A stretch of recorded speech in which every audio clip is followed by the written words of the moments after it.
India में काम करने की जगह को मंदिर का दर्जा दिया जाता है, लेकिन आज उसी मंदिर में अय्याशियां हो रही हैं। ओयो में क्या होटल में क्या करने आए हो? ऑफिस जाना था ना तुम्हें? क्या कर रही है तू यहाँ पे? किसके साथ आई है तू?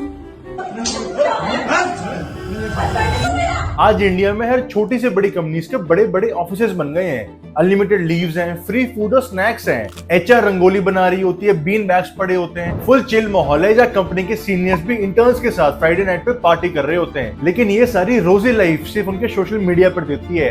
अंदर के कॉर्पोरेट रियलिटी बहुत ही घटिया चल रही है। चीटिंग और एक्स्ट्रा मैरिटल अफेयर्स इतने कॉमन हो गए हैं कि दो बच्चों के बाप भी इंटर्न्स को आस्क आउट कर रहे होते हैं, वॉशरूम में मेकआउट कर रहे होते हैं। हमारे यहाँ शादी को एक पवित्र बंधन मानते हैं, दो आत्माओं को मिलन होता है। वाइफ को अर्धांगिनी बोलते हैं क्योंकि वो हस्बैंड का आधा हिस्सा बन जाती है, लेकिन फिर वही वाइफ हस्बैंड ऑफिस में जाके कलीग के साथ गुलू गुलू कर रहे होते हैं। और इन्हीं ऑफिस अफेयर्स की आज बात करेंगे जहाँ पर कहानी मर्डर और रेप तक पहुंच चुकी है। कोई कॉर्पोरेट के बारे में बात क्यों नहीं कर रहा?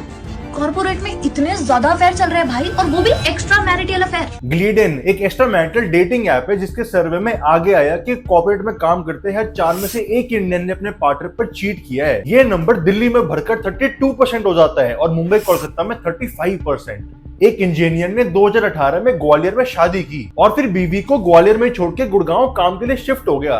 2 साल तक बीवी से मिलने नहीं आया। इस वजह से बीवी को शक हुआ और जब बीवी गुड़गांव पहुंचती है तो क्या देखती है, उसने वहां पे दूसरी शादी कर ली है जहां उनका एक बच्चा भी होने वाला है। और बात सिर्फ अफेयर पे नहीं रुक रही, लोग मर्डर पर उतर आए हैं। चेन्नई में पुलिस वाले ने अपनी कलीग के लिए अपनी वाइफ का मर्डर कर दिया। बेलागावी में भी ऐसा केस आया था जहां पर एक्स्ट्रा मैरिटल अफेयर के लिए मर्डर कर दिया गया। और सोनम वाला केस तो आपको पता ही है, जिसमें सोनम का बॉयफ्रेंड राज कुशवाहा उसके पापा की फैक्ट्री में काम करता था। वो कलीग था जिसकी हेल्प से उसने अपने हस्बैंड राजा रघुवंशी का मर्डर कर दिया। इनफैक्ट एनसीआरबी डेटा के अकॉर्डिंग टियर 1 सिटीज में मर्डर का नंबर 3 रीजन लव अफेयर्स ही है। और ये ऑफिस में हो रहे अफेयर्स के नंबर्स भी बड़े शॉकिंग है। इकोनॉमिक टाइम्स के सर्वे के अकॉर्डिंग 52% इंडियन वुमेन और 57% इंडियन मेन ने बिजनेस ट्रिप्स पे अपने पार्टनर पर चीट किया है। एक और सर्वे के अकॉर्डिंग इंडिया के 34% वर्कर्स का एक्स्ट्रा मैरिटल अफेयर रहा है। ग्लिडन जिसकी हमने पहले बात की थी, उसने रिपोर्ट किया कि उसके लास्ट ईयर 270% यूजर्स राइज हो गए थे। ये वो ऐप है जो शादीशुदा लोगों के लिए चीटिंग के लिए बना हुआ है। And what's more shocking is कि इंडियंस को इस चीटिंग का कोई गिल्ट भी नहीं हो रहा है। कुछ सर्वेस के अकॉर्डिंग 76% विमेन और 61% इंडियन मेन थिंक कि चीटिंग करना कुछ भी गुनाह नहीं है या फिर गलत चीज है। 48% इंडियंस थिंक कि 2 लोगों को डेट करना काफी नॉर्मल सी बात है, इसमें गलत क्या है। और इससे पता चलता है कि हम एज अ सोसाइटी कहाँ आगे बढ़ रहे हैं। हर रोज चीटिंग की वीडियोस आगे आ जाती हैं। सेक्स किया था ना उसके साथ? किया था ना? हाँ या ना? मेरी बीवी है, देखो ये हुसैनपुर की रहने वाली है, हुसैनपुर की। रंगे हाथों घर में पकड़ा, दोनों को कमरों में। लिंक्डइन प्रोफाइल पे कंपनी का सीनियर सबसे एलिजिबल इंडियन लगता है, जहां पर इन्हें सारी स्किल्स आती हैं। कंपनी के कल्चर के बारे में बात करते हैं, स्किल्स के बारे में बात करते हैं, विमेन के एम्पावरमेंट के बारे में बात करते हैं। लेकिन फिर लंच ब्रेक में अपने जूनियर के साथ ही ऑफिस के अंदर मेकआउट करते मिलते हैं। एक यूजर बताती है कि कैसे उसकी प्रोडक्शन टीम का मैनेजर, जो let me tell you married है और उसका एक बच्चा भी है, वो उस पर हिट कर रहा था और जब उसने मना कर दिया तो उसने दूसरी लड़की बैठा ली। एक और यूजर बताती है कि कैसे उसके सीनियर का एक बच्चा ऑलरेडी है और दूसरा बच्चा 2 महीने में होने वाला है, जो वो खुद प्राउडली बताता है कि मैं 2 महीने में बाप बन जाऊंगा, और अगली सेकंड वो अपनी गर्लफ्रेंड की बात कर रहा होता है। और ऐसे केसेस कॉर्पोरेट में डेली आते हैं। स्टैट्स की माने तो बेंगलोर चीटिंग कैपिटल है, जहाँ पर ग्लिडन के मैक्सिमम यूजर्स हैं। बेंगलोरियंस डेली यहाँ पर 1.5 घंटा चैटिंग करते हैं। दिन में 12 से 3 और रात को 10 बजे के बाद चैटिंग हो रही होती है, जब उनके रियल पार्टनर या तो काम पे होते हैं या फिर सो जाते हैं। मेल यूजर्स 24 से 30 साल की फीमेल ढूंढते हैं और फीमेल्स जनरली 31 से 40 इयर्स के मेल्स। और इसका सीधा कोरिलेशन है बेंगलोर के आईटी कैपिटल होने से, जहां पर मैक्सिमम लोग कॉर्पोरेट में काम करते हैं और फिर इन अफेयर्स में इंडल्ज होते हैं। और ना सिर्फ बेंगलोर, दिल्ली, मुंबई, कोलकाता जैसे बड़े शहरों के साथ चंडीगढ़, पटना, जयपुर, इन शहरों में भी ग्लिडन के यूजर्स बढ़ते जा रहे हैं। और ये सारी कॉर्पोरेट चीटिंग, ये सारे अफेयर्स के पीछे छुपे हैं 3 डार्क सीक्रेट्स, जिनके बारे में कोई बात नहीं करता है। हाँ, cheating is never okay and it is never justified, लेकिन ये कुछ कारण है जिसकी वजह से ऑफिस में चीटिंग होती है। As shocking as it may sound, लेकिन सिर्फ जॉब की टाइमिंग्स की वजह से चीटिंग के चांसेस बढ़ जाते हैं। जब आपकी नाइट शिफ्ट होती है तो आपका लव्ड वंस, फैमिली, फ्रेंड से कनेक्शन काफी कम हो जाता है, क्योंकि आपकी जॉब रात में होती है, आप दिन में सोते हो, और जब दिन में फ्री होते हो तो आपके फ्रेंड्स और फैमिली वाले काम पे होते हैं। इसी वजह से अकेलापन बढ़ जाता है और इंसान फिर खुद को ऑफिस के लेट नाइट पार्टीज और लेट नाइट इवेंट्स में ढूंढता है। टेलीग्राफ ने दिल्ली, मुंबई, बेंगलोर, कोलकाता के ऑफिस एम्प्लॉइज पे एक सर्वे किया था, जिसमें आगे आया कि 89% मुंबई एम्प्लॉइज और 74% बेंगलोर एम्प्लॉइज रेगुलरली ऐसी ऑफिस पार्टीज अटेंड करते हैं। और इसमें 19% ने तो ये एडमिट किया कि इन्हीं पार्टी से उनका अफेयर शुरू हुआ है। इन पार्टीज में अल्कोहल और डांस के नशे में एम्प्लॉइज प्रोफेशनलिज्म से बाहर रख के पर्सनल रिलेशंस डेवलप करते हैं, जो कि अच्छी बात भी है, लेकिन वो रिलेशंस काफी आगे बढ़ जाते हैं। गुड़गांव के एक सॉफ्टवेयर इंजीनियर बताती हैं कि कैसे 5 स्टार होटल की पार्टी में उनके अपने कलीग से इमोशनल कनेक्शन बढ़ा। दोनों ही लेट नाइट काम करते थे, काफी स्ट्रेस में थे और ये पार्टी उन्हें एस्केप लग रही थी, जिसकी शुरुआत तो एक छोटे से डांस से हुई थी, लेकिन आज वो 1 साल लंबा अफेयर बन चुका है। और इसी काम के स्ट्रेस, प्रेशर, इसी से शुरू होता है हमारा सेकंड पॉइंट। बुड्ढे बुड्ढियों को क्या आ गया मुझे समझ नहीं आ रहा। मेरे ऑफिस में 55 साल के बुड्ढे का 30 साल की लड़की के साथ अफेयर चल रहा है। उस बुड्ढे का मुझे समझ आ रहा है, मगर इस 30 साल की लड़की को उस बुड्ढे से क्या मिल रहा है? इंडियन जॉब मार्केट आज बहुत खस्ता है। Layoffs are up, hiring is down, increments are slow, and AI is probably coming for your job.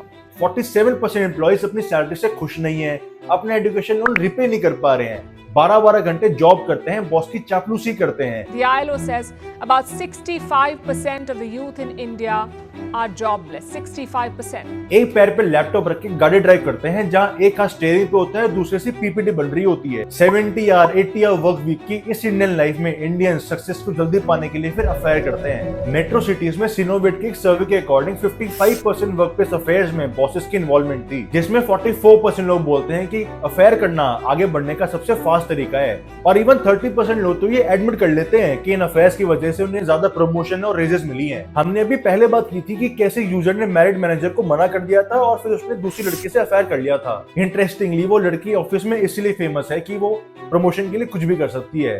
1.5 साल पहले उसने ऑफिस ज्वाइन किया था और सिर्फ 1.5 साल में वो फ्रेशर से टीम लीडर बन गई थी। जॉब मार्केट इतनी कॉम्पिटिटिव हो गई है कि सक्सेस को जल्दी पाने के लिए लोग ऐसे पैंतरे अपनाते हैं और इसी सक्सेस को पाने के रेस में आदमी भटक जाता है। Emotional intelligence coach Taylor Elizabeth कहती हैं कि शेड्यूल्स इतने टाइट है, स्ट्रेस इतना ज्यादा है कि सबको खुद को कॉन्स्टेंटली प्रूव करना पड़ता है, जिस वजह से लोगों की पर्सनल लाइफ में एक वॉइड, एक खालीपन आ जाता है और इसी खालीपन को दूर करने के लिए फिर वो एक्सटर्नल वैलिडेशन सीख करते हैं। जॉब का वही मोनोटोनस लाइफ रूटीन, सुबह 7 बजे उठो, 9 बजे ऑफिस पहुंचो, 7 बजे ऑफिस से निकलो और रात को फिर पीपीटी बनाओ। ऐसी लाइफ से इमोशनल गैप्स काफी ज्यादा बढ़ जाते हैं और यहीं पे आता है हमारा थर्ड पॉइंट। फिजिकल इंटीमेसी तो बात की बात है। जब एक शादी में दोनों पार्टनर्स एक दूसरे के साथ में वक्त नहीं बिता पाते तो वो आसपास में इमोशनल सपोर्ट सीख करते हैं। दिन में 24 घंटे में से 12 घंटे ऑफिस में निकलते हैं, 7 घंटे सोने में निकलते हैं, 1-2 घंटा खाने और नहाने के लिए चाहिए, तो पार्टनर के लिए टाइम निकल नहीं पाता। रिपोर्ट्स के according 77% women cheat due to boredom, जिसमें एक और एंगल है। एशले मैडिसन ने 75,000 इंडियंस पे एक सर्वे किया था, जिसमें आगे आया कि ऐसे अफेयर्स में 80% अरेंज मैरिज वाले थे। हाँ, इंडिया में मेजोरिटी अरेंज मैरिज ही होती है, लेकिन उससे इश्यू ये होता है कि दोनों पार्टनर्स में कनेक्शन नहीं बन पाता। रिपोर्ट्स के अकॉर्डिंग 78% विमेन अपने हस्बैंड से 1 महीने पहले मिलती हैं और 66% तो हस्बैंड से शादी के दिन ही मिल रही होती हैं। हाँ, ये डेटा पुराना है, अब ऐसा नहीं होता है, लेकिन उसके बावजूद भी पति पत्नी में वो कनेक्शन बन नहीं पाता है। और इसमें आप 10 से 12 घंटे ऐसी जगह पे हो जहाँ पे आप रेगुलरली अपोजिट सेक्स से बातें करते हो, उनसे आपके इमोशनल कनेक्शन बनते हैं, बाकी बातों के बारे में पता चलता है, म्यूचुअल इंटरेस्ट निकल के आते हैं, जिसके बाद वो एक स्पार्क जनरेट होता है। चेन्नई में एक 10 साल से शादीशुदा कपल था, लेकिन हस्बैंड का ऑफिस में कलीग से अफेयर हो गया, सिर्फ इस बात पे कि कलीग का कोडिंग में इंटरेस्ट था तो दोनों के इंटरेस्ट मिल गए। साइकोलॉजिस्ट नम्रता जैन बताती है कि ऐसे अफेयर वाले कपल को स्टार्टिंग में तो मजा आता है, क्योंकि एक सीक्रेसी है, एक न्यूनेस है, एक अलग थ्रिल है, लेकिन फिर जैसे जैसे टाइम बीता जाता है दे रियलाइज कि जिस इमोशनल इंस्टेबिलिटी की वजह से वो इस अफेयर में आए थे, वही सेम पैटर्न्स उन्हें इस अफेयर में भी मिल रहे हैं, जिसके बाद उन्हें फिर गिल्ट होती है। और जब ये अफेयर रिवील होता है तो हमेशा हमेशा के लिए 3 लोगों की लाइफ खराब हो जाती है। बच्चों को पूरी उम्र के लिए ट्रॉमा हो जाता है। जिनका अफेयर चल रहा होता है उनकी प्रोफेशनल लाइफ काम करते हुए तो खराब हो ही रही होती है, क्योंकि वो काम में कम ध्यान लगाते हैं, प्यार करने में ज्यादा। और जब उनका अफेयर आगे आता है तो या तो उनको जॉब से निकाल दिया जाता है या उन ऑफिस में कम पुश मिलता है। आदमी को डिवोर्स लेना पड़ता है, जहाँ पे उसके पैसे और इज्जत दोनों चली जाती है, और विमेन को उसकी प्रोफेशनल लाइफ में दिक्कत आती है, जहाँ पे उसे आगे जाके काम नहीं मिलता है। इसीलिए इसका बेस्ट सोल्यूशन यही है कि अपने काम पे फोकस करो और शिद्दत से करो। प्लस कुछ मेजर रेड फ्लैग्स आपको ऑफिस में काम करते हुए मिल जाएंगे, जैसे जब आपसे सामने वाला बंदा या बंदी एक्स्ट्रा बात करने लगे, ज्यादा पर्सनल लाइफ में घुसने की कोशिश करे, लंच टी ब्रेक में बाकियों से दूर आपके पास आके बैठ जाए। इन चीजों को टाइम से ऑब्जर्व करके पहले डिस्टेंस बना लिया जाए तो बेहतर है। आपकी पर्सनल लाइफ भी बढ़िया रहेगी और आपकी लॉन्ग टर्म प्रोफेशनल लाइफ वो भी बढ़िया रहेगी। और अगर आप मैरिड हो, आपकी पर्सनल लाइफ में दिक्कतें चल रही हैं, तो कपल थेरेपी लो। इंडिया में टैबू है कि जो घर की बातें वो घर में रहनी चाहिए, लेकिन अब टाइम बदल गया है। प्रोफेशनल से बात करके सॉल्यूशंस मिलते हैं, आपकी लाइफ की क्वालिटी और बेटर हो जाएगी। और चाहे क्वालिटी बढ़िया ना हो, कम से कम इस घिनौने काम को तो नहीं करोगे, क्योंकि cheating is never okay and can never be justified. आपके ऑफिस या वर्क प्लेस की क्या कहानियां है, क्या ऐसा कुछ होता है, मुझे कमेंट्स में जरूर बताना। जाने से पहले चैनल को सब्सक्राइब करते जाओ। मैं और मेरी टीम आपके लिए हर हफ्ते ऐसी वीडियोस लेकर आती है, तो subscribe to the channel and hit the bell button. मिलता हूं नेक्स्ट वीडियो में।